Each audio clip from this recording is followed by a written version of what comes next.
दोस्तों, अक्सर लोगों में आर्ग्यूमेंट हो जाता है कि क्या जीवन में सब कुछ पहले से तय है?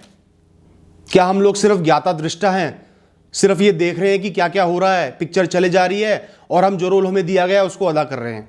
या फिर हम अपने जीवन को खुद बनाते हैं, मेहनत से, स्ट्रगल से, सोच से, जज्बे से खुद अपने जीवन का रास्ता तय करते हैं? अक्सर लोगों में दुविधा रहती है, आर्ग्यूमेंट्स होते हैं कि क्या जीवन तय है या हम अपना जीवन खुद बनाते हैं। इस सवाल का जवाब आज मैं आपको दूंगा। दोस्तों, कुछ दिनों पहले मेरी किसी से बात हुई थी। उन्होंने मुझसे कहा कि अगर हमारा जीवन पहले से तय है तो क्यों नहीं मैं खाली बैठ जाता, सब काम धंधा छोड़ देता हूं, बिस्तर में रजाई ओढ़ के बैठ जाता हूं और इंतजार करता हूं जो होना है हो जाएगा। मेहनत क्यों करें, टेंशन क्यों लें, काम क्यों करें? मैंने कहा बिल्कुल सही कह रहे हो आप, बिल्कुल बैठ जाओ। शायद आपके जीवन में ऐसे ही खाली बैठना लिखा हुआ है और ये जो हमारी कॉन्वर्सेशन है ये ट्रिगर बन जाएगा और आप खाली बैठना चालू कर दोगे। तो ये भी तो लिखा हुआ ही हुआ ना। और अगर नहीं लिखा है, कुछ ना कुछ ऐसा होगा, 1 घंटे, 2 घंटे, 3 घंटे, कई दिन के बाद आपका मन विचलित हो जाएगा कि यार मैं क्या कर रहा हूं, लाइफ में कुछ भी नहीं हो रहा, ये तो बेवकूफ़ी कर रहा हूं, और आप कुछ काम करना चालू कर दोगे क्योंकि काम करना लिखा है।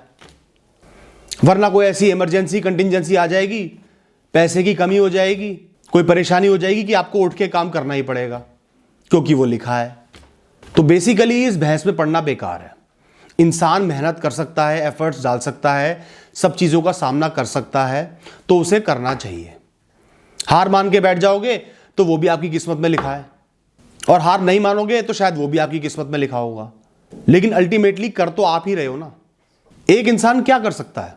अपनी तरफ से बेस्ट दे सकता है, परेशानियों का सामना कर सकता है, अपने आप को इंप्रूव कर सकता है, लोगों की मदद कर सकता है। जो भी आप अच्छा कर सकते हो वो आप कर ही सकते हो ना।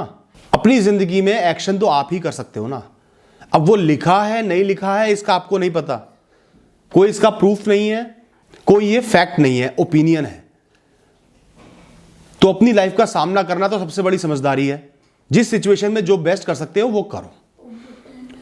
अब इस इंफॉर्मेशन का या इस ओपिनियन का कि सब कुछ लिखा हुआ है, हम कैसे फायदा उठा सकते हैं? इसका फायदा दोस्तों, इस सोच का फायदा, इस थॉट का फायदा तब होता है जब आप एफर्ट्स डाल के और फेल हो जाते हो। एफर्ट्स डाला, सक्सेसफुल हो गए तो आप कहोगे मैंने ही सब कुछ किया है, ठीक है। एफर्ट्स नहीं डाले, फेल हो गए तो आप कहोगे कि मैंने कुछ नहीं किया है। लेकिन एफर्ट्स डाल के अगर फेल हो गए तो आप कहोगे कि ये क्या हो गया, लाइफ फेयर नहीं है, मेरे साथ ही ऐसा क्यों हुआ। आप एक डिप्रेशन के, एक परेशानी के, एक नेगेटिव थॉट्स के चक्र में फंस जाओगे। उसमें कैसे नहीं फंसना, ऐसी सिचुएशन में आपने ये सोचना है कि मेरी किस्मत में यही लिखा हुआ था, मैंने अपनी तरफ से बेस्ट दिया, लेकिन किस्मत में लिखा था कि सक्सेसफुल नहीं होना, तो मैं नहीं हुआ। गलती किस्मत की है, मेरी नहीं है। जब इंसान को ये पता चल जाता है कि उसकी कोई गलती नहीं है, किसी और की वजह से कुछ हुआ है, तो उसके अंदर रिग्रेट का भाव नहीं आता। आप जल्दी से जल्दी आगे बढ़ पाओगे और आप इस बात को समझ पाओगे कि हो सकता है आपकी किस्मत आपको किसी और रास्ते पे ले जाना चाह रही होगी, ऊपर या नीचे वो मैं नहीं जानता, लेकिन आपका शायद रास्ता अलग है। अभी आप वहां पे नहीं थे तो किस्मत इस फेलियर के द्वारा आपको वहां पे लेके जा रही है। तो ये थॉट कि सब कुछ किस्मत में लिखा है, ये एक्सेप्टेंस में, लाइफ में आगे बढ़ने में बहुत काम आती है। लेकिन इसका सही तरीके से इस्तेमाल करना है, प्रोडक्टिविटी में इस्तेमाल करना है, नेगेटिविटी में इस्तेमाल नहीं करना। उम्मीद करता हूं कि मेरी बात आपको थोड़ी बहुत समझ में आई होगी। इस टॉपिक पे मैं बहुत डिटेल्ड वीडियो भी बनाऊंगा आगे। फिलहाल के लिए इतना ही है। All the best.